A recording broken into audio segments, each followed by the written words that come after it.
Louis Tons. Here we go. Louis Tons. Here we go.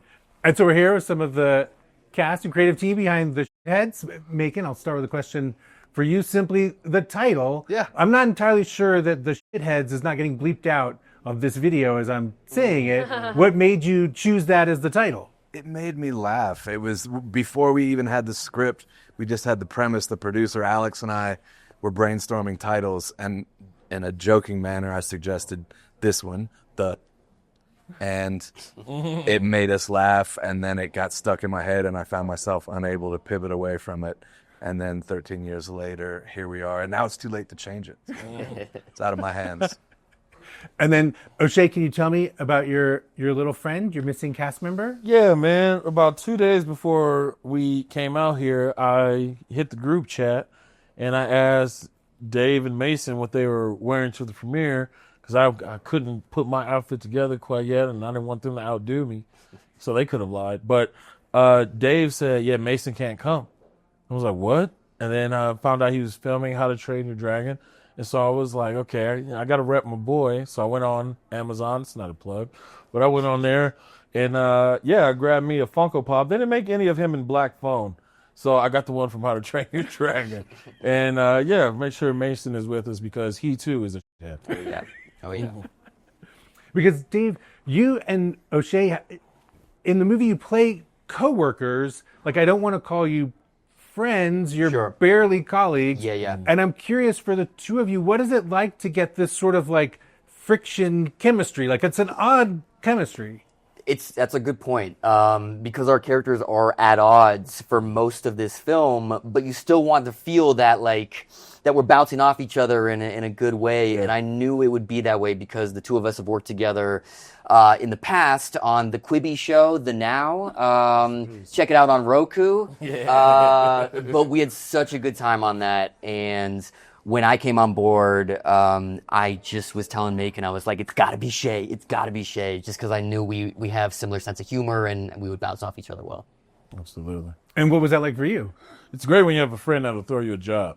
You know, it's like really cool, man. I appreciate Dave. And I said this in other interviews, but it made it personal because it's like having I got to prove my friend right.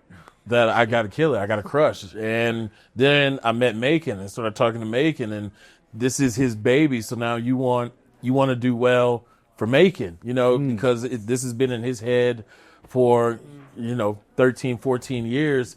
And so you have to do your part. And so when I get that little extra push, it is motivation. Because Macon, what was it like putting the cast together? I mean, you have such a great group that's here, and there are plenty more people in the movie that aren't even with you. Yeah, well, it was kind of one by one, and we approached it pretty carefully because we knew that this type of movie and the budget resources we had, the main thing it had going for it was the ensemble. And if, like you pointed out, if the relationship between these guys didn't work, or their relationship with Mason, or their relationship with Irina, or any of the other folks, Prika, didn't work, then there wasn't going to be much left over. So we started with Dave and then kind of worked through the script that way. We got O'Shea on board. Mason submitted a great tape and we got him. Same thing with Kiernan. Nick had actually auditioned many years ago, and I held on to that audition. And kind of when this iteration came back to life, I went back to that tape and felt very strongly we needed to make sure that he was carried forward into this version as well. And Kiernan, in the film, you have to give this, I don't know quite how to describe it, a somewhat half-hearted, exotic dance that almost makes it seem like it would be more difficult than if you were supposed to be really just going for it. Yeah. How did you deal with that scene? Yeah, I mean, that was my first day. That was I believe, one of the first things that I filmed. So I was really, really thrown in the deep end that day, which was so fun. Yeah, I mean, Irina had a long day. This is maybe her fourth thing of the day, and it was What do you mean by thing?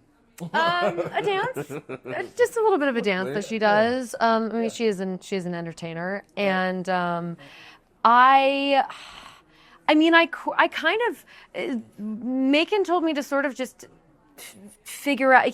I got the song that she dances to, which is not your typical dance that you would, I know, not the typical song that you would think she would be dancing to. And I sort of listened to it, and I just kind of like choreographed it, plotted it out in my little apartment space, and hoped for the best on the day. But I don't know, I really like movement. Like, I feel like moving as a character is the way to sort of find them, at least for me. So it was actually really kind of freeing. I don't know. I think that any sort of dance or movement gets me so out of my head and like into my body.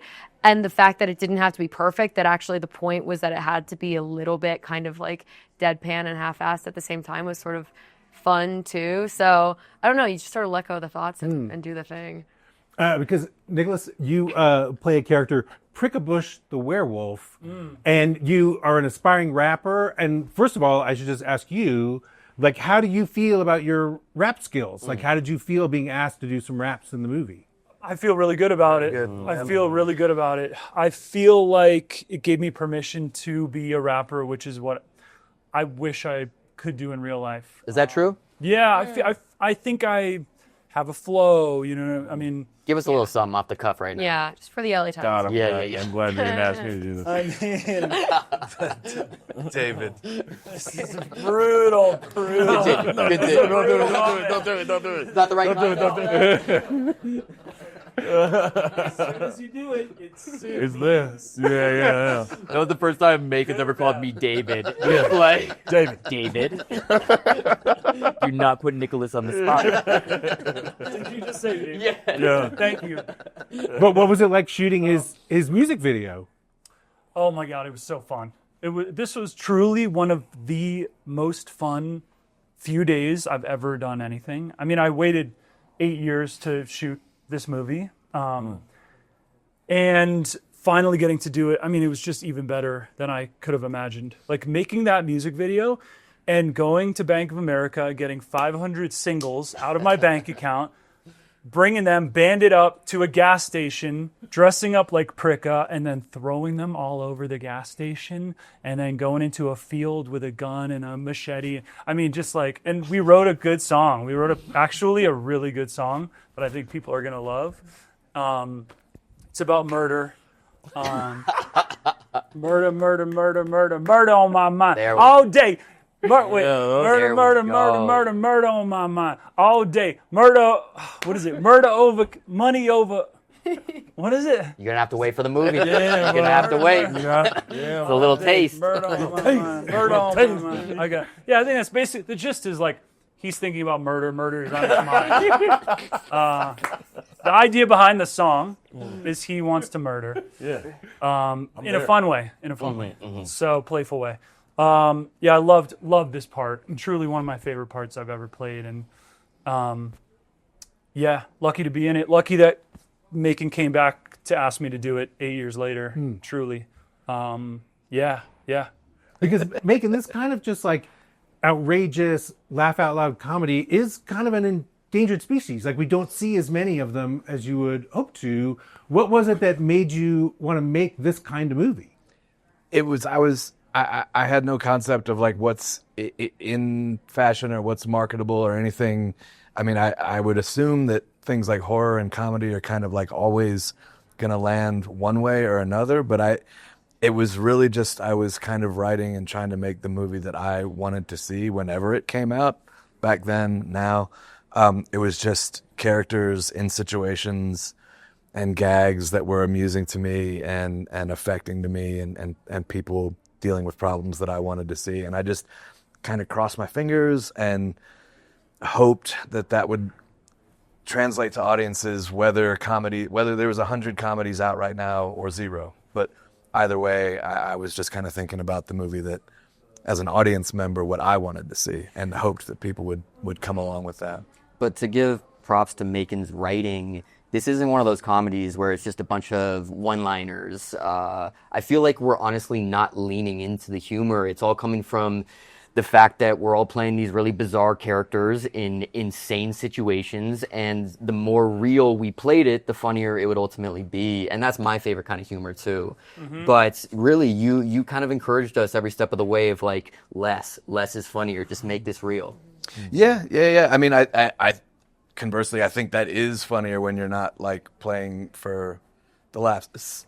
Sometimes we break that rule, of course. Like things a little bit. you wind up with certain props in your head. Yeah, there's moments. Yeah, it's not a Merchant Ivory movie, but I do like that it kind of has it's kind of sad in its heart. Everybody's having a really rough time, and so it is funny. At least to me, I think it's funny, but it's also kind of like there's a kind of melancholy thing going on as these people. And my hope is that people in the audience kind of come to empathize with all these folks. Maybe not all of them, but most of them. Because O'Shea, you and your character and Dave, the two of you get in a lot of misadventures through the course of the movie. Do you have a favorite? Like, do you have a predicament or a scene the two of you get into that you really like?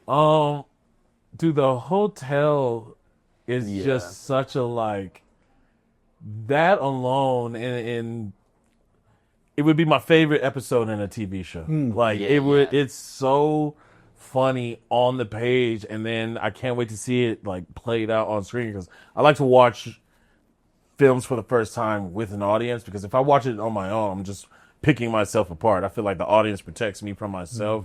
And I can see what works. I can see people having a good time, and I can see the film being enjoyed. So I'll see it for the first time tonight. But I just remember how funny it was on the page.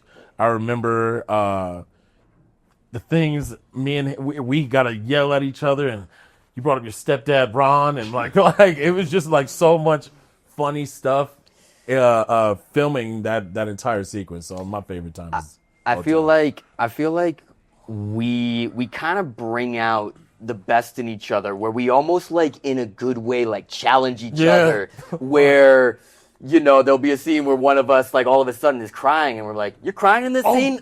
All right, I'm stepping up." That's such a real moment. That's such a real moment, because there's a scene in the film when we shot it. Dave got his coverage first, and I was like, "Damn, he's going full Franco on me, and he's crying, and like." My dude's been crying a lot. I have to cry right now.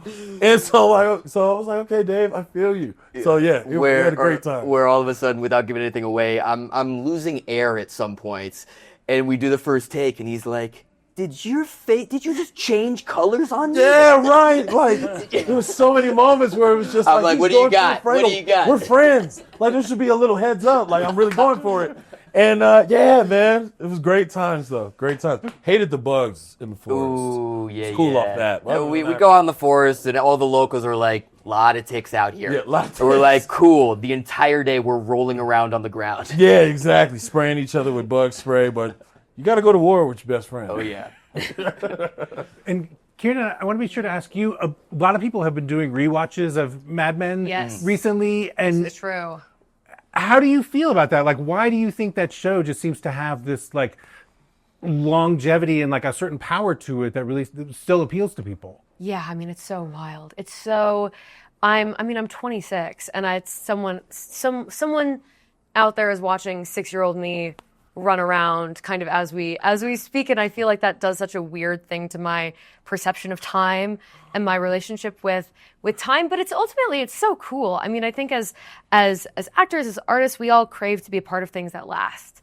And Mad Men's so brilliantly written, and it has so much to say about humanity and the time. And I think the characters are just so profound and so flawed, all of them, and it's a perfect kind of amalgamation of things. So it's wild, man. Though I mean, when I started the show, again, I was 6 years old, so I had no real concept of what it was like to not be on Mad Men. Like, it was such an integral part of my life and my journey that it's interesting to think about how it exists for other people, and I know how iconic it is.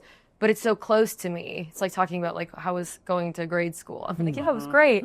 But it's amazing. It's amazing. When you look back at those early episodes, do you like remember being on set, and do you remember? You do. I do. Okay. I remember my first day. Wow. I think there's something about my brain that knew it was something. So I knew it was special. Yeah. When I was 26, I did not know what the I was doing when I was 6 years old. That was erased.